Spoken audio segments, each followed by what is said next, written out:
Hello అండి, నమస్తే అండి. అందరూ ఎలా ఉన్నారు? బాగున్నారండి. ఈరోజైతే మనం మటన్ కర్రీ చేసుకుందాం. ముందుగా ఉల్లిపాయలు కోసుకుని ఇలాగా మగ్గనివ్వాలన్నమాట అండి. గోల్డ్ కలర్ వచ్చే వరకు వేపేసుకోవాలి. అప్పుడు మనం మటన్ కడిగి పెట్టింది ఉంది కదా, అది వేసేద్దాం. మటన్ ఏంటంటే ఎక్కువసేపు ఉడకాలి. మనం అల్లం వెల్లుల్లి వేసేసి ఒక 4-5 విజిల్స్ వేయించేద్దామండి. అప్పుడు బాగుంటుంది అన్నమాట. ఇప్పుడు అల్లం వెల్లుల్లి వేసి కాసేపు మగ్గనిచ్చి మూత పెట్టేద్దామండి. కొద్దిగా నీళ్ళు వేసి పెట్టి ఒక 5-6 విజిల్స్ అయితే వేయించుకుందాం. అప్పుడు చక్కగా ఉడికిపోద్ది. అప్పుడు కారం, మసాలా పౌడర్ అన్నీ వేసుకోవచ్చు అన్నమాట.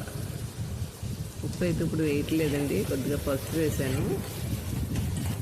కారం కూడా ఇప్పుడు వేయను, విజిల్స్ వేసిన తర్వాత వేద్దామండి.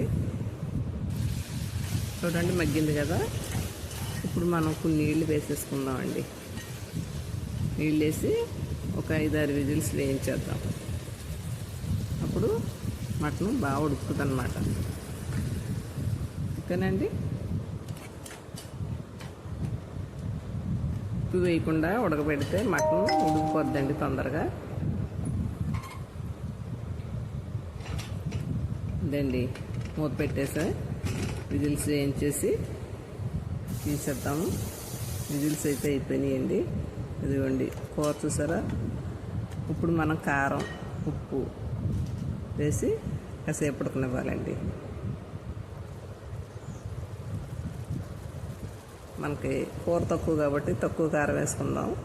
అసలు ఎండలో కారం ఎక్కువ వేసుకుని తినలేం. మసాలాలు కూడా అయితే మటన్లో కొంచెం మసాలా పడుతుందండి. చికెన్ కానీ మటన్ కానీ.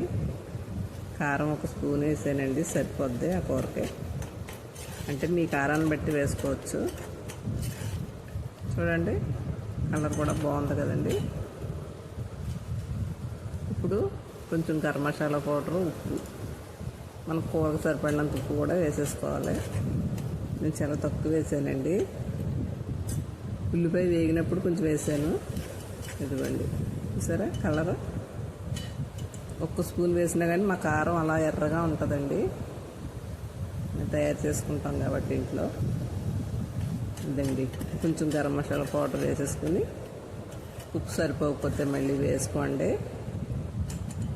మటన్ కర్రీ అయితే రెడీ అయిపోయింది.